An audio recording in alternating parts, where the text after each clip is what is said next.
హిందూపూర్ అల్లర్మూకలు చేసిన దాడికి న్యాయం కోరుతూ హిందూ సంఘాల నాయకుల ఆధ్వర్యంలో ఆందోళన.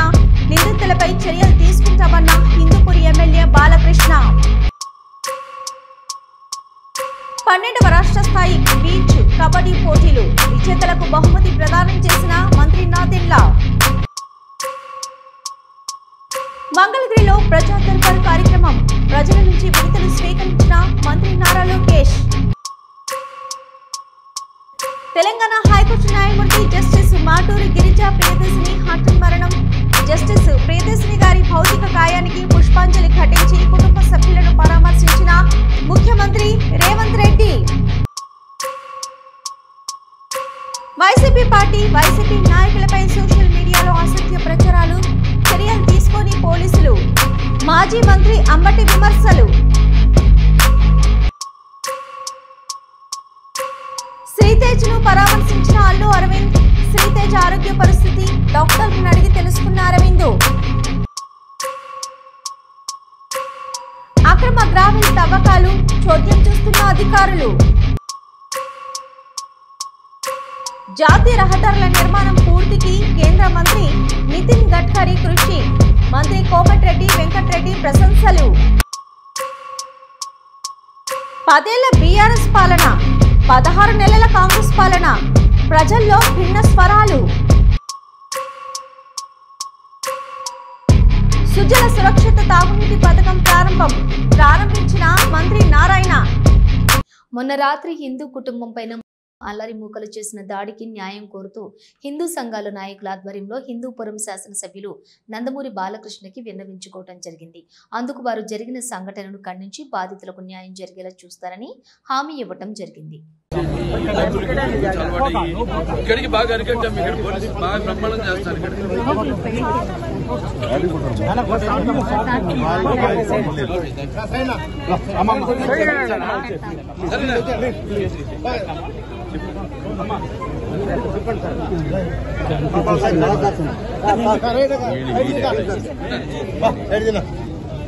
కాకినాడ రూరల్ సూర్యారావుపేట ఎన్టీఆర్ బీచ్లోని కాకినాడ రూరల్ ఎమ్మెల్యే పంతం నానాజీ ఆధ్వర్యంలో జరిగిన 12వ రాష్ట్ర స్థాయి బీచ్ కబడ్డీ పోటీలను తిలకించి అనంతరం విజేతలకు బహుమతి ప్రదానం చేశారు. ముఖ్య అతిథులుగా విచ్చేసిన జనసేన పార్టీ పీఎస్సీ చైర్మన్ మరియు రాష్ట్ర పౌర సరఫరాల శాఖ మంత్రి నాదెండ్ల మనోహర్.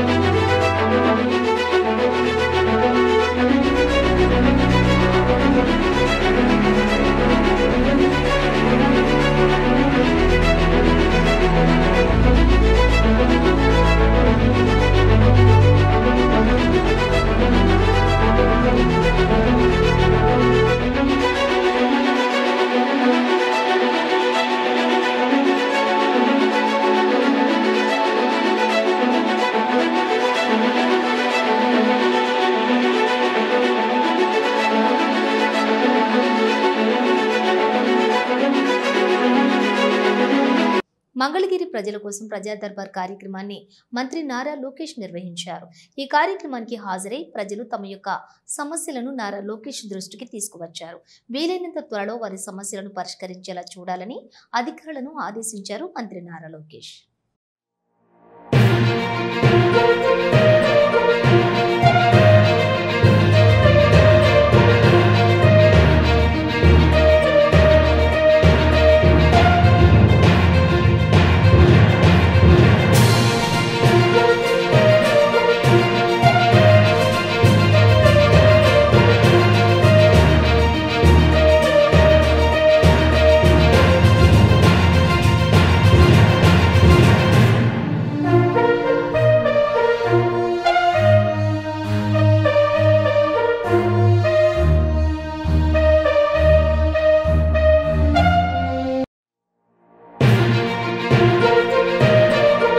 తెలంగాణ హైకోర్టు న్యాయమూర్తి జస్టిస్ మాటూరి గిరిజా ప్రియదర్శిని గారి భౌతిక కాయానికి ముఖ్యమంత్రి రేవంత్ రెడ్డి నివాళులర్పించారు. జూబ్లీహిల్స్ మహాప్రస్థానంలో జస్టిస్ ప్రియదర్శిని భౌతిక కాయానికి పుష్పాంజలి ఘటించి కుటుంబ సభ్యులను పరామర్శించారు ముఖ్యమంత్రి రేవంత్ రెడ్డి.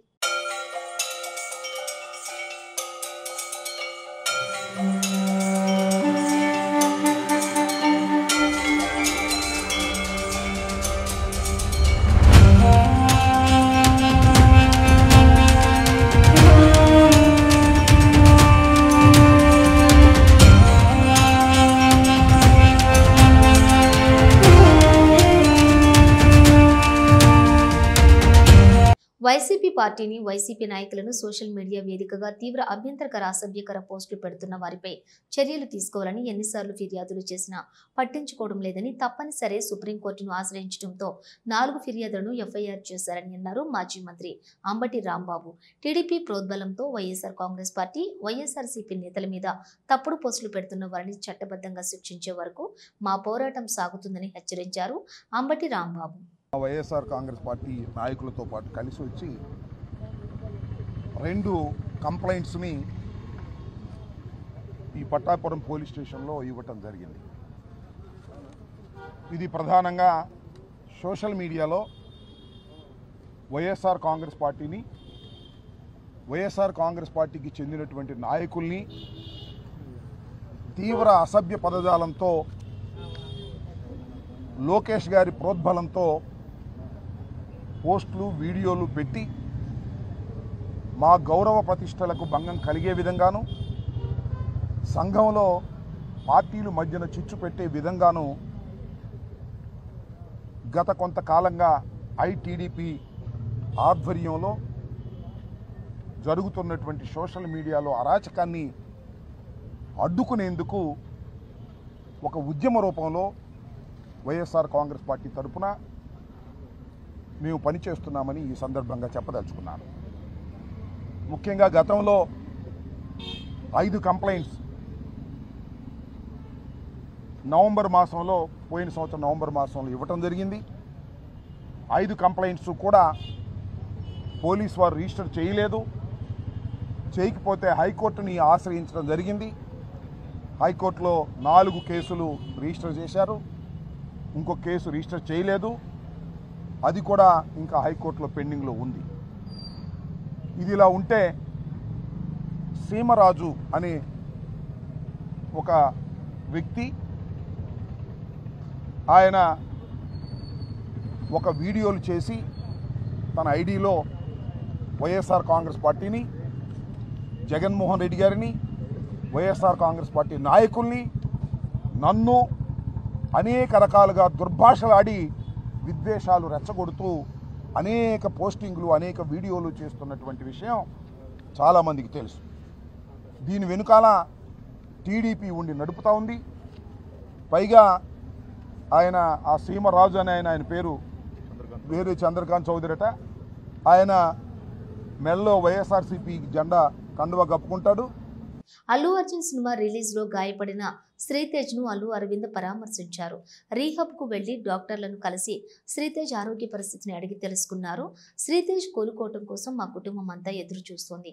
శ్రీతేజ్ రోజు రోజుకి కోలుకుంటున్న విషయంలో ఎంతో ఆనందాన్ని ఇస్తుంది. శ్రీతేజ్ చికిత్సకు సహకరిస్తున్నారు అని డాక్టర్ వెల్లడించారు. ఇప్పటికే 2 కోట్లు శ్రీతేజ్ అకౌంట్ లో అల్లు అర్జున్, పుష్ప యూనిట్ డిపాజిట్ చేశారు. త్వరలోనే శ్రీతేజ్ మనందరి మధ్య సాధారణ పిల్లల్లా ఉంటాడని అరవింద్ ఆశాభావం వ్యక్తం చేశారు. అది వచ్చిందంటే హాస్పిటల్ ఐసీలో we don't know what is day what is night the uniform treatment నడుస్తుంది. ఇక్కడ nights rest is given a lot and suddenly morning you see lot of activity happen, the brain process all దాంట్లో కొంచెం eye opening పెరుగుతుంది, consciousness పెరుగుతుంది. So then we slowly putting taking down to therapy hall, volume workout with exercises. So slow gradual process, కానీ results are nowadays good. Growing brain కాబట్టి we are expecting. అదే మనకి adult brain అయితే recovery అనేది కొంచెం chances తక్కువ. ఇప్పుడు ఇది అప్కమింగ్ గ్రోయింగ్ బ్రెయిన్ కాబట్టి is just 9. So hopefully brain will take new areas and develop. ఈ లోపల కాంప్లికేషన్స్ రాకుండా we have to prevent. Bhadradri Kothagudem జిల్లా చెర్ల మండలం తెగడ పంచాయతీలోని రాజీవ్ నగర్ కాలనీలోని అక్రమ గ్రావెల్ తవ్వకాలు విచ్చలవిడిగా సాగుతున్నాయి. గొమ్మగూడెం పంచాయతీ ఇసుక ర్యాంపుకి రోడ్డుని నిర్మించడం కోసం నిబంధనలకు విరుద్ధంగా కొంతమంది రేసింగ్ కాంట్రాక్టర్లు రాత్రి పగలు అనే తేడా లేకుండా ప్రభుత్వ భూమిలో జేసీబీ మిషన్స్ ద్వారా అక్రమ గ్రావెల్ తవ్వకాలు జరుపుతున్నారు. ఈ నేపథ్యంలోనే అక్రమ తోలకలికి అడ్డుకట్ట వేసి తగు చర్యలు తీసుకోవాల్సిన సంబంధిత అధికారులే చూసి చూడనట్లుగా వ్యవహరించడం వలన ప్రభుత్వ భూమి గుట్టలు అక్రమార్కులు కొల్లగొట్టడమే గాక తవ్విన గ్రావెల్ గ్రామాల నుంచి టిప్పర్ల ద్వారా రవాణా చేస్తూ ఉండటం వలన పచ్చని పల్లెల్లోని రోడ్లంతా గుంతలమయం అవుతున్నాయని గ్రామస్తులు వాపోతున్నారు. ఇక ఈ తతంగం అంతా స్థానిక రెవెన్యూ అధికారులు అండదండలతోటే జరగటం వలన రేసింగ్ కాంట్రాక్టర్ రెచ్చిపోతున్నారని ఆరోపణలు గుప్పుమంటున్నాయి. అంతేకాకుండా వేసవిలో ప్రజలు నీటి కోసం అల్లాడుతుంటే ఇసుకసురుడు మాత్రం భగీరథ పైప్ లైన్లను తవ్వకాలకు అడ్డుకట్ట వేస్తున్నాయని పైప్ లైన్లను సైతం బద్దలు కొట్టారు. దీంతో గ్రామాల ప్రజలు త్రాగునీటి కోసం అల్లాడుతున్నారని ఆరోపిస్తున్నారు.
ప్రసవమైన మహిళా కడుపులో వైద్యుల నిర్లక్ష్యంతో కాటన్ ప్యాడ్స్ మర్చిపోయారని సదరు బాలింత కుటుంబ సభ్యులు ఆరోపించారు. డాక్టర్ల నిర్లక్ష్యంతో ప్రాణాపాయ స్థితిలో మహిళ ఉందని ఆరోపించారు. హనుమకొండ జిల్లా కమలాపూర్ మండల కేంద్రంలో ఘటన. గత వారం రోజుల క్రితం మండల కేంద్రంలోని ప్రభుత్వ ఆసుపత్రిలో ప్రసవం కోసం వచ్చిన ఉప్పల్ గ్రామానికి చెందిన తిరుమల అనే మహిళ డెలివరీ సమయంలో వైద్యులు క్లాత్ అందులోనే ఉంచి కుట్లు వేయడంతో ప్రాణాపాయ స్థితికి చేరుకుంది. కడుపు నొప్పితో మళ్లీ ఆసుపత్రికి వచ్చింది. చాలాసేపటి వరకు వైద్యులు ఎవరూ రాకపోగా హాస్పిటల్లో ఆయా వైద్యం చేసింది. అందుబాటులో లేని వైద్యులు ఫోన్ కాల్ ద్వారానే వైద్య తతంగం సిబ్బంది నడిపిస్తున్నారు. ఆసుపత్రికి వచ్చి మహిళా బంధువులు నిలదీగా ఘటన వెలుగు చూసింది. డెలివరీ సమయంలో మొబైల్ ఫోన్లు మాట్లాడుతూ పట్టింపు లేకుండా వ్యవహరించారని బంధువుల ఆరోపణ. ఆసుపత్రి సూపరింటెండెంట్ నిర్లక్ష్య ధోరణితోనే వైద్య సిబ్బంది ఇష్టానుసారంగా వ్యవహరిస్తున్నారని స్థానికులు మండిపడుతున్నారు. మరో ప్రాణం బలి కాకముందే ఆసుపత్రి ప్రక్షాళనకు చర్యలు చేపట్టాలని మండల ప్రజలు కోరుతున్నారు. ఆమెకి అట్లా పెయిన్ రావడం వల్ల మేము హాస్పిటల్ తీసుకొని వచ్చినాం. వచ్చేసరికి మేడం ఇట్లా ఎవరు లేరు, వేరే మేడం ఉన్నది. వేరే మేడం ఉండేసరికి మేము వచ్చినాం. ఆమెకు నొప్పి బాగా రావడం వల్ల మేము వీడికి వచ్చినాం సార్. వీడికి వచ్చిన దానికి ఆమెకు ప్రాణం మీదకి వచ్చేసరికి మేము వీడికి వచ్చినాం. గవర్నమెంట్ హాస్పిటల్లో ప్రాణం పోతుంది, ప్రాణం పోచి బతికిస్తారు కదా మేము వీడికి తీసుకొచ్చిన దానికి వాళ్ళు చేసిన శిక్ష మాకు ఇది. ఫోన్లు చూసుకుంటే మాట్లాడడం వల్ల మాకు ఇంత నిర్లక్ష్యం జరిగింది సార్. ఇప్పుడు ఏమంటారు మా వాళ్ళు? ఇప్పుడు ఏమంటారంటే ట్రీట్మెంట్ చేస్తాం, మేడం రావాలి పొద్దుగల. ఇప్పుడు ట్రీట్మెంట్ చేసేది ట్రీట్మెంట్ చేస్తాం, పొద్దున వరకు అయితే మేము మాట్లాడతాం, పెద్ద మేడం వస్తుందని చెప్తారు. ఇప్పుడు ఎవరు మీతో మాట్లాడారు? పెద్ద మేడం, వేరే మేడం ఆమెకు ఆపరేషన్ చేసిన మేడం వచ్చింది. పొద్దుగాలు వస్తా నేను మాట్లాడతా అని చెప్పింది. ట్రీట్మెంట్ అయితే ఇంజక్షన్ ఇట్లా వేయండి మీరు అని మాట్లాడింది సార్. ఆమెకు ప్రాణం వద్దు. ఎంత నిర్లక్ష్యం చేస్తే ఎందుకు సార్? మాకు మీరు డాక్టర్లను నమ్ముకున్నది ప్రాణం పోయడానికే కదా. మీరు డాక్టర్లు నమ్మి వీడికి వచ్చింది ప్రాణం తీయడానికి. ఏమన్నా ఇక్కడికి వచ్చింది గవర్నమెంట్ జీతాలు జడికిస్తారు. మీరు ఇప్పుడు డాక్టర్కి ఇన్ఫర్మేషన్ ఇచ్చిన డాక్టర్లు వచ్చిందా? రాలేదు, ఏ డాక్టర్ రాలే. ఏ మేడం పెద్ద మేడం స్పందించలే, మాకు వేరే నార్మల్ మేడం స్పందించింది. తెలంగాణలో రోడ్డు కనెక్టివిటీ అందించేందుకు జాతీయ రహదారుల నిర్మాణం పూర్తయ్యేందుకు కేంద్ర మంత్రి నితిన్ గడ్కరీ ఆమెయ కృషి చేస్తున్నారని మంత్రి కోమటిరెడ్డి వెంకటరెడ్డి ప్రశంసించారు. 3,900 కోట్ల జాతీయ రహదారి ప్రాజెక్టుల ప్రారంభ సభలో మంత్రి మాట్లాడారు. తెలంగాణ అభివృద్ధిలో భాగంగా మారిన ఆయనకు ప్రభుత్వం తరపున పూర్తి ధన్యవాదాలు తెలియజేసుకుంటున్నాను. ఇప్పుడు తెలంగాణకు అవసరమైన మరో రోడ్డు కనెక్టివిటీ కోసం ఆయనకు అభ్యర్థన. తెలంగాణకు హైదరాబాద్ నుంచి ఛత్తీస్గఢ్ రాజధాని రాయ్పూర్ వరకు, అలాగే నాందేడ్, పూణే, నాసిక్ మీదుగా మహారాష్ట్రకు రోడ్డు కనెక్టివిటీ అందించాలని కేంద్ర మంత్రికి విజ్ఞప్తి చేస్తున్నానని అన్నారు. భారతదేశంలో ఆ రోజుల్లో వాజ్పేయి గారు ఉన్నప్పుడు మొదలుపెట్టిన గోల్డెన్ మెయిల్ కార్యక్రమంతో పాటు భారత్ మాలా పరియోజన, చార్ధామ్ హైవే ప్రాజెక్టు లాంటి, ఢిల్లీ ముంబై ఎక్స్ప్రెస్ లాంటి హైవేస్ ఇవన్నీ నిర్మించుకుంటూ మారుమూల ప్రాంతాలైన ఆదిలాబాద్ లాంటి ప్రాజెక్టు కూడా ఈ రోజు ఇన్ని వేల కోట్లతో రోడ్లు ఇచ్చి శంకుస్థాపనను ప్రారంభం చేసిన ముందుగా గౌరవ రెస్పెక్టెడ్ गडकरी जी गार की स्वागत बोलते हुए, मैं 30 साल से मैं पॉलिटिक्स में हूँ, 6 बार एमएलए एमपी इलेक्ट हूँ, मगर कभी भी ऐसी मिनिस्टर को नहीं देखा है. कभी भी जाओ रोड का प्रॉब्लम होने दो, कुछ प्रॉब्लम हो, 1 मिनट में अपॉइंटमेंट दे के बिठा के काम करने का मिनिस्टर. आप एक ही रिक्वेस्ट है, गडकरी जैसे बड़ा महान नेता को मैं हैदराबाद में 2 दिन पॉइंट बनूंगा, मगर यहाँ से हमारा तेलंगाना का विजिट करके जो ये फॉरेस्ट एरिया को जो डेवलप करने के वास्ते आ रहे. కేంద్ర రక్షణ శాఖ సహాయ మంత్రి సంజయ్ సేథ్తో మెదక్ ఎంపీ రఘునందన్ రావు మాట్లాడారు. ఆంధ్రప్రదేశ్లోని సైనిక్ స్కూల్స్లోని 67% లోకల్ కోటాలో తెలంగాణ విద్యార్థులను తొలగించడంతో వేలాది మంది విద్యార్థులు ఆందోళనకు గురవుతున్నారు. తెలంగాణలో సైనిక్ స్కూల్స్ ప్రారంభం అయ్యే వరకు తెలంగాణ విద్యార్థులకు ఆంధ్రాలో లోకల్ కోటా ఉంచాలని ఫోన్లో విజ్ఞప్తి చేశారు. మంగళవారం సాయంత్రం కొంతమంది విద్యార్థుల తల్లిదండ్రులతో కలిసి కేంద్ర రక్షణ శాఖ సహాయ మంత్రిని మెదక్ ఎంపీ రఘునందన్ రావు కలవనున్నారు. అప్పటి వరకు తల్లిదండ్రులు సంయమనంతో ఉండాలని విజ్ఞప్తి చేశారు. నేను మీ Raghunandan Rao, member of parliament from Medak. Telangana రాష్ట్రంలో ఉన్నటువంటి విద్యార్థులు సైనిక్ స్కూల్లో అడ్మిషన్స్ కోరుతూ సుమారు 25 నుంచి 30 వేల మంది విద్యార్థులు ఈ సంవత్సరం ప్రవేశ పరీక్షకు హాజరు కావడం జరిగింది. అనుకోకుండా ministry of defence Sainik schools నుంచి వచ్చినటువంటి ఉత్తర్వుల సంఖ్య ప్రకారం ఈ సంవత్సరం 67% ఆఫ్ ద కోటాని తెలంగాణ విద్యార్థులకు తొలగించినట్టు వచ్చినటువంటి ఒక ఉత్తరం, మినిస్ట్రీ ఆఫ్ డిఫెన్స్ నుంచి వచ్చినటువంటి ఉత్తరం తల్లిదండ్రుల్ని వారి పిల్లల్ని ఇబ్బందులకు గురి చేసింది. ఇది 30 ఏప్రిల్ రోజు ఈ ఉత్తరం వచ్చినట్టు కొంతమంది విద్యార్థులు వారి తల్లిదండ్రులు ఈ రోజు నా దృష్టికి తీసుకురావడం జరిగింది. ఆంధ్రప్రదేశ్లో పోయిన 10 సంవత్సరాల నుంచి ఉన్నటువంటి 67% తెలంగాణ విద్యార్థులకు లోకల్ ఉన్నటువంటి కోటాను తొలగిస్తూ ఇచ్చినటువంటి ఈ సర్క్యులర్ మీద నేను కొద్దిసేపటి క్రితం కేంద్ర రక్షణ శాఖ సహాయ మంత్రి గౌరవనీయులు సంజయ్ సేఠ్ గారితో మాట్లాడి రేపు సాయంత్రం 7 గంటలకు వారి అపాయింట్మెంట్ తీసుకోవడం జరిగింది. కొత్తగా తెలంగాణకి ఒక 3 సైనిక్ స్కూళ్లు మంజూరు చేయాలని, అవి మంజూరు చేసేంత వరకు ఈ విద్యా సంవత్సరం 25-26కి ఎవరైతే విద్యార్థులు సుమారు 25 నుంచి 30 వేల మంది విద్యార్థులు సైనిక్ స్కూల్ ప్రవేశ పరీక్షకు హాజరైనారో వాళ్ళందరికీ ఆంధ్రప్రదేశ్లో 67% లోకల్ కోటా కంటిన్యూ చేయాలని మంత్రి గారిని ఫోన్ ద్వారా విజ్ఞప్తి చేయడం జరిగింది. సానుకూలంగా స్పందించినటువంటి మంత్రి గారు రేపు సాయంత్రం సమయం ఇచ్చినారు. కొంతమంది తల్లిదండ్రులను తీసుకుని నేను రేపు సాయంత్రం కేంద్ర రక్షణ శాఖ సహాయ మంత్రి సంజయ్ సేఠ్ గారిని రేపు సాయంత్రం 7 గంటలకు ఢిల్లీలో కలవబోతా ఉన్నాం. ఈ ప్రవేశ పరీక్ష రాసినటువంటి విద్యార్థులు వారి తల్లిదండ్రులు కొద్దిగా ఓపికగా ఉండండి, పాజిటివ్ దృక్కోణంతో ఉండండి. దాదాపు ఈ కోటాని తిరిగి మంత్రి గారిని ఒప్పించి తీసుకురావడానికి నేను మెదక్ పార్లమెంట్ సభ్యునిగా శతవిధాలుగా ప్రయత్నం చేస్తానని చెప్పి ఈ సందర్భంగా తెలియజేస్తున్నాను. థ్యాంక్ యూ అనండి. 10 ఏళ్ల బీఆర్ఎస్ పాలన, 16 నెలల కాంగ్రెస్ పాలనపై ప్రజల్లో భిన్న స్వరాలు వినిపిస్తున్నాయి. వేల కోట్ల రూపాయలు ఖర్చు చేసి నిర్మించిన సాగునీటి ప్రాజెక్టులు నాణ్యత లోపంతో కూలి ఇప్పుడు ఇలా శిథిలావస్థకు చేరుకుంటున్నాయని కాంగ్రెస్ మంత్రులు బీఆర్ఎస్ పై బాణాలు ఎక్కుపెట్టారు. కాళేశ్వరం లాంటి ప్రాజెక్టులకు ప్రజాధనం దుర్వినియోగం అయ్యిందని మంత్రులు మండిపడుతున్నారు. కాళేశ్వరం ప్రాజెక్టును బీఆర్ఎస్ అప్పటి తెలంగాణ ప్రభుత్వం ప్రతిష్టాత్మకంగా ప్రాజెక్టుగా చెప్పుకున్నా ఇప్పుడు అవినీతి నిండిపోయిందని ఆరోపణలు కాంగ్రెస్ చేస్తోంది. ఈ ప్రాజెక్టు కోసం 94 వేల కోట్ల రూపాయలు ఖర్చు చేసినా ఆశించినటువంటి ఫలితాలు మాత్రం రాలేదని వాదన వినిపిస్తోంది. గత ప్రభుత్వం ఈ ప్రాజెక్టుపై ఎక్కువ దృష్టి పెట్టి దక్షిణ తెలంగాణ ప్రాజెక్టులను నిర్లక్ష్యం చేసిందని ఆరోపిస్తున్నారు. పనికిరాని కాళేశ్వరం ప్రాజెక్టులో గత ప్రభుత్వం 94 వేల కోట్లను ఖర్చు పెట్టింది. వాళ్ళ టైంలోనే డిజైనింగ్ అయింది, వాళ్ళ టైంలోనే పూర్తి చేశారు, వాళ్ళ టైంలోనే కూలిపోయిందని బీఆర్ఎస్ పై విరుచుకు పడుతున్నారు. గత 10 ఏళ్లలో ఇరిగేషన్ శాఖ 1,81,000 కోట్లు ఖర్చు పెట్టి ఎస్ఎల్బీసీ దేవాదుల, పాలమూరు, రంగారెడ్డి, కల్వకుర్తి, నెట్టెంపాడు, భీమా లాంటి ప్రాజెక్టులు 1% కూడా పూర్తి చేయలేదు. ఉమ్మడి నల్గొండ జిల్లా ప్రజలకు ఏదో విధంగా ఈ ఎస్ఎల్బీసీ ప్రాజెక్టు పూర్తి చేస్తాం, చాలా కాలం కింద ఆగిపోయినటువంటి గంధమల్ల ప్రాజెక్టును కూడా తిరిగి ప్రారంభిస్తున్నాం. మేము వచ్చిన తర్వాతనే ఉదయం సముద్ర ప్రాజెక్టు పనులను కూడా పురోగతి సాధించి ముందుకు తీసుకుపోతున్నామని, తక్కువ ఖర్చుతో తక్కువ సమయంలో ఏ విధంగా ఎక్కువ ఆయకట్టు స్థిరీకరణ సాధించేలా చర్యలు చేపడతాం. 10 ఏళ్ల బీఆర్ఎస్ పాలనలో పదేళ్ల తెలంగాణ పాలనలో దక్షిణ తెలంగాణ ప్రాజెక్టులకు తీరని అన్యాయం జరిగిందని తెలంగాణ ఇరిగేషన్ మంత్రి ఉత్తమ్ కుమార్ రెడ్డి అంటున్నారు. యాసంగి వరి ధాన్యం కొనుగోలు కేంద్రాల వద్ద రైతులు తీవ్ర ఇబ్బందులు పడుతున్నారు. ధాన్యం కొనుగోలు ఆలస్యం కావడంతో రైతులు ఆందోళన చెందుతున్నారు. కాంగ్రెస్ ప్రభుత్వం వచ్చిన తర్వాత ధాన్యం కొనుగోలు ప్రక్రియను వేగవంతం చేయడానికి చర్యలు తీసుకుంటున్నారు. ఇప్పటికే మన జిల్లాలో 80% ధాన్యాన్ని కొనుగోలు చేశాం. తప్పకుండా మీ సమస్యలలో మేము ఒకటిగా ఉంటామని మరో మంత్రి కోమటిరెడ్డి వెంకటరెడ్డి అంటున్నారు. కాంగ్రెస్ ప్రభుత్వం వచ్చిన తర్వాత 80 నుంచి 84% జనాభాకు ఉచితంగా 6 కిలోల సన్న బియ్యం పంపిణీ చేస్తున్నామన్నారు. ఈ పథకం కోసం ప్రభుత్వం 13,000 కోట్ల రూపాయలు ఖర్చు చేస్తూ ఉండటంతో లబ్ధిదారులు ఈ పథకం పట్ల సంతృప్తి వ్యక్తం చేస్తున్నారని మంత్రి స్పష్టం చేస్తున్నారు. ప్రభుత్వం ప్రవేశపెట్టిన పథకాలన్నింటిలో సన్న బియ్యం పథకం నాకు చాలా నచ్చిందంటున్న మంత్రి గతంలో ఇచ్చినటువంటి దొడ్డి బియ్యం 80% పక్కదారి పట్టాయన్నారు. కానీ ఈ రోజు ప్రతి షాపులో 4 రోజుల్లోనే సన్న బియ్యం అయిపోతూ ఉంటున్నాయన్నారు. కాంగ్రెస్ ప్రభుత్వం కాళేశ్వరం ప్రాజెక్టుపై అవినీతి ఆరోపణలు చేస్తుంటే బీఆర్ఎస్ పార్టీ కాంగ్రెస్ ప్రభుత్వంపై విమర్శలు చేస్తోంది. తెలంగాణ అభివృద్ధికి కాంగ్రెస్ పార్టీ ప్రధాన శత్రువు అని బీఆర్ఎస్ ఆరోపిస్తోంది. ఈ రాజకీయ ఆరోపణలు ప్రజల్లో గందరగోళాన్ని సృష్టిస్తున్నాయి. మిర్యాలగూడలో జరిగిన మీటింగ్లో కోమటిరెడ్డి మాట్లాడుతూ ఓ పెద్దాయన అంటాడు, తెలంగాణకు మొదటి శత్రువు కాంగ్రెస్ పార్టీయే అని. 10 ఏళ్లు ఫామ్ హౌస్ లో పడుకుని లక్షల కోట్ల అవినీతికి పాల్పడ్డ ఆయన కాంగ్రెస్ పై నిందలు వేయడం సరికాదని మంత్రి హితవు పలికారు. తెలంగాణలో ప్రాజెక్టు అవినీతి గుట్టలు బయటపడుతున్న కొద్దీ కాంగ్రెస్ బీఆర్ఎస్ నేతల మధ్య రాజకీయ ఆరోపణలు పెరుగుతున్నాయి.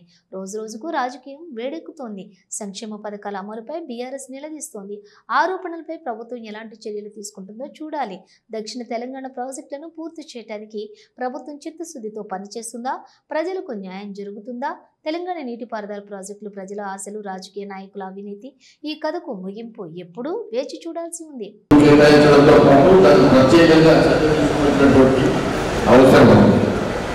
రెండవది మీరు ప్రత్యేకంగా ధన్యవాదాలు చెప్పాల్సింది ఇరిగేషన్ శాఖ మన జిల్లా విషయంలో ఏదో నుంచి నీళ్లు ఢిల్లీకి ఇవ్వడం గౌరవ ముఖ్యమంత్రి రేవంత్ రెడ్డి గారు, అదేవిధంగా గౌరవ ఇరిగేషన్ మంత్రి గారు మీకు నేను ప్రత్యేకంగా ధన్యవాదాలు తెలియజేస్తాను.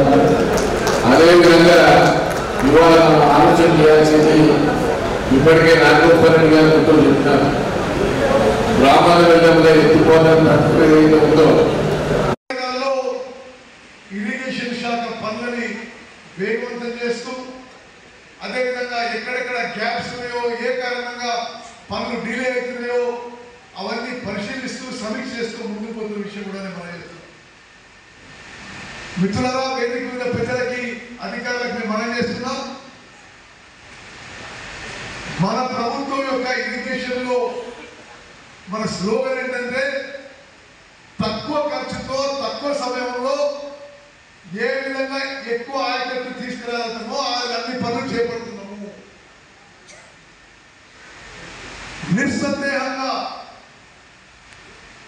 నిస్సందేహంగా ఒక విషయం తెలియజేస్తున్నాను.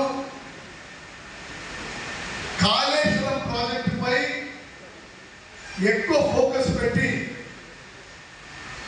దక్షిణ తెలంగాణకి గత ప్రభుత్వంలో అన్యాయం జరిగిన విషయం చాలా స్పష్టంగా అవపడుతుంది.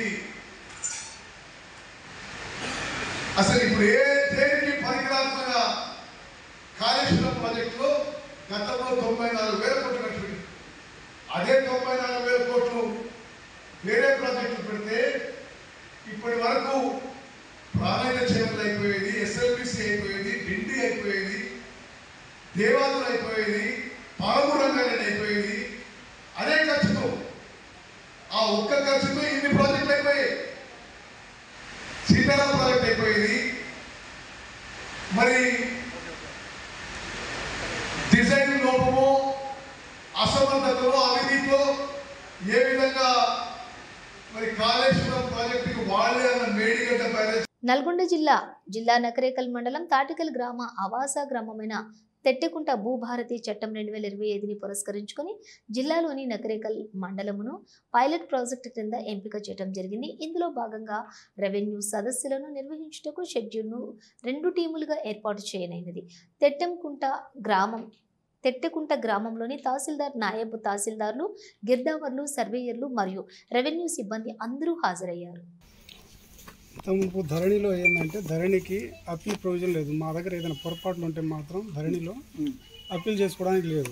ఇప్పుడు ఆర్డీఓ దగ్గర కూడా అప్పీల్ చేసుకొని అక్కడ నుంచి మళ్ళీ కలెక్టర్ దగ్గర కూడా క్లియర్ అయిపోతుంది. క్లియర్ కాకపోతే అప్పుడు ట్రిబ్యునల్కి వెళ్ళే అవకాశం ఉన్నది. ఫస్ట్ అయితే ఈ రోజు పెట్టకుండా ప్రతి రోజు విలేజ్ తిరిగి గ్రీవెన్స్ సాయంత్రం ఉదయం 9 నుంచి సాయంత్రం 4 వరకు ఇక్కడే ఉంటుంది. సో ఎవరికైనా ప్రాబ్లమ్స్ ఉంటే మీకు కానీ మీ పక్క రైతులకు కానీ చెప్పి సాయంత్రం వరకు. నెల్లూరు 54వ డివిజన్ పరిధిలోని వెంకటేశ్వరపురంలోని ఎన్టీఆర్ సుజల సురక్షిత త్రాగునీటి పథకాన్ని ప్రారంభించారు మంత్రి నారాయణ. పేద ప్రజలకు మద్దతుగా ₹2కి 20 లీటర్ల స్వచ్ఛమైన త్రాగునీరు అందించడం గర్వకారణమని పేర్కొన్నారు. గత ప్రభుత్వం కాలంలోని ఎన్టీఆర్ సుజల పథకాన్ని నిర్లక్ష్యం చేయడంపై ఆగ్రహం వ్యక్తం చేశారు. నెల్లూరులోని 3 మదర్ ప్లాంట్లు, 60 డిస్పెన్సింగ్ యూనిట్ల ఏర్పాటుకు అనుమతులు మంజూరయ్యాయని వివరించారు. ఇప్పటికీ 1 మదర్ ప్లాంట్ ప్రారంభించగా 2వ మదర్ ప్లాంట్ను లాంఛనంగా ప్రారంభించినట్లుగా చెప్పారు. వచ్చే నెలలో 3 మదర్ ప్లాంట్ మరియు డిస్పెన్సింగ్ యూనిట్లు అందుబాటులోకి తెచ్చే ప్రణాళికలో ఉన్నట్లు వెల్లడించారు. నెల్లూరు సిటీలో 3 లక్షల కుటుంబాలకు ₹2కి 20 లీటర్ల మంచినీటిని అందిస్తామని హామీ ఇచ్చారు. అవసరమైతే అదనపు ప్లాంట్లను మంజూరు చేస్తామని తెలిపారు. నెల్లూరు నగరానికి 550 కోట్లతో సంగం బ్యారేజీ నుంచి వాటర్ తీసుకొచ్చాం. ఎందుకు సంగం బ్యారేజీ తీసుకొచ్చామంటే నెల్లూరు పెన్నా నది దగ్గర ఎండాకాలం నీళ్లు కిందకి పోతాయి. కిందకి పోయినప్పుడు బురద నీళ్ళు వస్తుంది. అదే సంగం బ్యారేజీలో అయితే 365 రోజులు స్పష్టమైన నీళ్లు ఉంటాయి. ఖర్చు ఎక్కువైనా పర్వాలేదు, అక్కడి నుంచి తీసుకురమ్మంటే అక్కడి నుంచి లైన్ వేసి దాదాపు 500 కోట్ల రూపాయలు ఖర్చు పెట్టాం. దానికి 14-19లోనే ఇంకొక 50 కోట్లు ఖర్చు పెట్టుంటే అది అయిపోయింది. 50 కోట్లు కూడా నేనే శాంక్షన్ చేయించాను. అట్కోలో శాంక్షన్ చేయించి రాష్ట్ర ప్రభుత్వం తిరిగి కట్టేట్టుగా చేశా. నెల్లూరు ప్రజలు కాదు. కానీ గత ప్రభుత్వం మా మీద కోపంతో దాన్ని పక్కన పెట్టేసింది. అయితే ఈ ప్రభుత్వం రాగానే మళ్ళీ టేకప్ చేశాను. 1 ఇయర్లో ఖచ్చితంగా నెల్లూరులో ప్రతి ఇంటికి కొళాయి నీళ్ళు ఇస్తాను, ప్రతి ఇంటికి సంగం బ్యారేజ్ నీళ్ళు ఇస్తాను. అది ఒకటవది. రెండవది ప్యూర్ మినరల్ వాటర్ కావాలని ఈరోజు బయట కొనుక్కోవాలంటే చాలా ఖర్చు అవుతుంది. ఇవి బులెటిన్ విశేషాలు. మరో బులెటిన్తో మళ్ళీ కలుద్దాం. అంతవరకు చూస్తూనే ఉండండి న్యూస్.